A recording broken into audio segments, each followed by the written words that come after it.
Hey, Trisha here. So today I'm going to talk to you about the things that I don't miss about work as an early retiree. And I'm going to go through them real quick.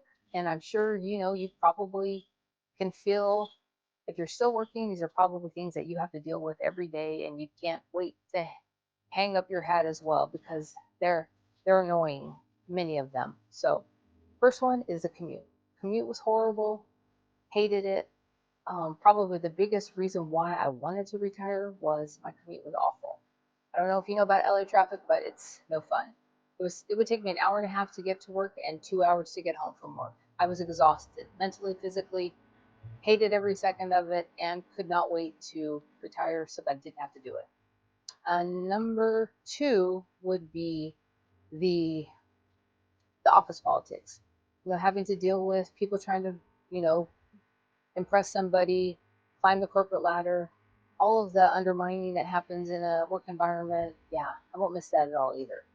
Or I don't miss that. Let's see. The third one would be some meetings that should have been emails. You get dragged into all these meetings all day long, and really not very beneficial.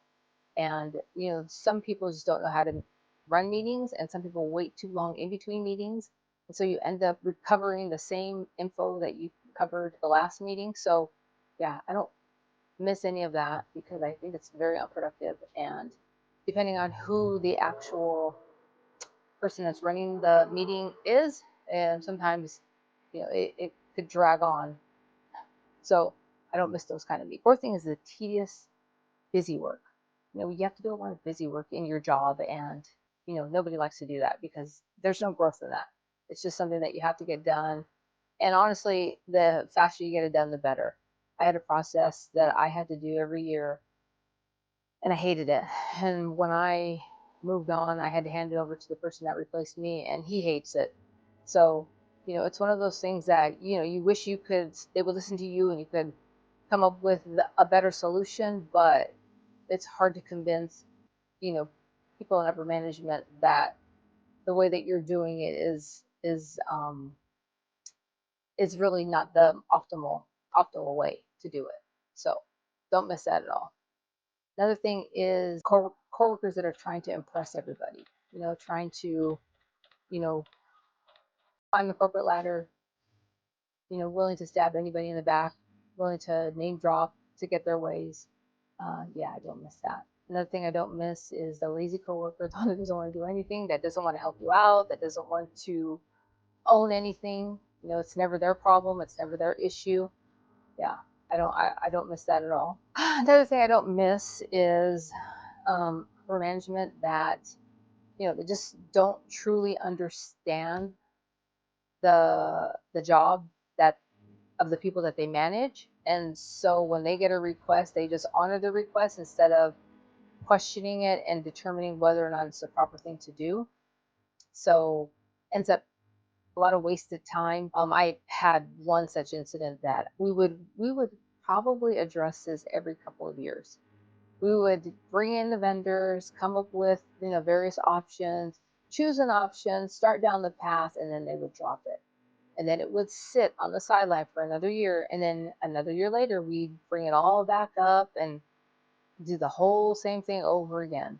And I think we did that 4 times, and there's still no change to the process. So just waste of time coming from upper management that really didn't understand the system or the request. The last one is people that are assigned to lead projects that don't, number one, have the qualifications and don't have the knowledge of all the pieces, and then aren't willing to listen to people who are the experts in that area. So those end up being projects that don't come to fruition. A lot of money spent, a lot of time is spent, and no true output at the end of it. I do not miss that at all. So those are my top things that I don't miss about work. And I'm sure if you're still working, you probably can relate to some of these. And so just know that when you finally do retire, you don't have to deal with any of that. And I am so grateful, so thankful that that is in the review mirror. And I am moved on from that, and now I don't have to deal with it. So, all right, just wanted to share that with you. Those are my things that I don't miss. Talk to you soon. Subscribe and follow along for next week. Okay, bye.